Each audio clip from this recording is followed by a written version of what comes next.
বাংলাদেশ আনসার ও গ্রাম প্রতিরক্ষা বাহিনীতে তৃতীয় চতুর্থ শ্রেণীর কর্মচারীর 31টি পদে 271 জনের লোকের নিয়োগ বিজ্ঞপ্তি দেওয়া হয়েছে। ইতিমধ্যে আপনারা অনেকে জানেন। তো আমি আজকে আপনাদেরকে ভিডিওতে দেখাবো আনসার বিডিবিতে আবেদন করার সকল তথ্য, অর্থাৎ আপনারা কিভাবে আবেদন করবেন, শিক্ষাগত যোগ্যতা কতটুকু লাগে, আপনার কত টাকা কোন পদে পেমেন্ট করতে হবে, আপনার ছবির সাইজ কত, স্বাক্ষরের সাইজ কত, আপনার বয়স কত হইতে হবে, তারপর আপনার মৌখিক পরীক্ষার সময় কি কাগজপত্র নিয়ে যেতে হবে এবং কিভাবে আপনারা আবেদন করবেন, আবেদনের লিঙ্কটা কোথায় পাবেন সেটা পর্যন্ত আপনাদেরকে আজকে ভিডিওতে দেখিয়ে দিব। তো আজকের ভিডিওটা খুব গুরুত্বপূর্ণ হতে যাচ্ছে, কেউ দয়া করে স্কিপ করে দেখবেন না। স্কিপ করে দেখলে কেউ কিছু বুঝবেন না। আমি সর্বপ্রথম আপনাদেরকে দেখাবো আবেদনের লিঙ্কটা। এই যে আপনারা এখানে দেখতে পাচ্ছেন আবেদনের নিয়মাবলী ও শর্তাবলীতে https recruitment bd answer service.gov.bd এরকম একটা লিঙ্ক। এই লিঙ্ক থেকে মূলত আপনারা আবেদন করবেন। তো এটা আমি পরে দেখাচ্ছি। এখন আমি আপনাদেরকে দেখাই সময়সীমা। এখানে দেখতে পাচ্ছেন আবেদনের সময়সীমা। আবেদন শুরু 28 ফেব্রুয়ারি এবং শেষ 20 মার্চ। এরপর হচ্ছে বয়সসীমা। বয়সসীমাতে একটু যদি যাই, দেখতে পাচ্ছেন আজকের এই তারিখ অর্থাৎ 28 ফেব্রুয়ারির ভিতরে আপনাকে অবশ্যই 18 থেকে 32 বছরের ভিতরে হইতে হবে।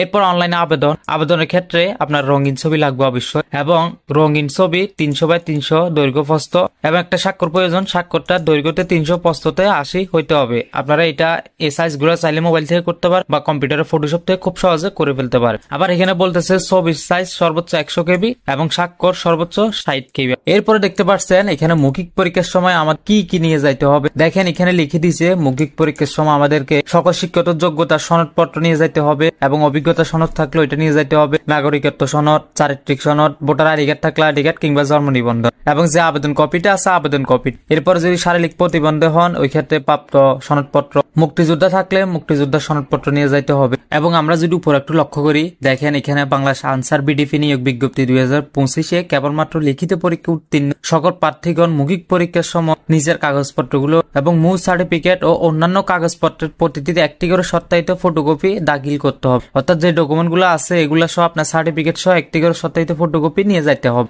ছবি ও অন্যান্য কাগজপত্র প্রথম শ্রেণীর গ্রাজুয়েট কর্মকর্তা কর্তৃক সত্যায়িত করতে হবে। এরপরে মোস্ট একটা গুরুত্বপূর্ণ ইম্পর্টেন্ট, সেটা হচ্ছে চাকরিত অবস্থায় আবেদন।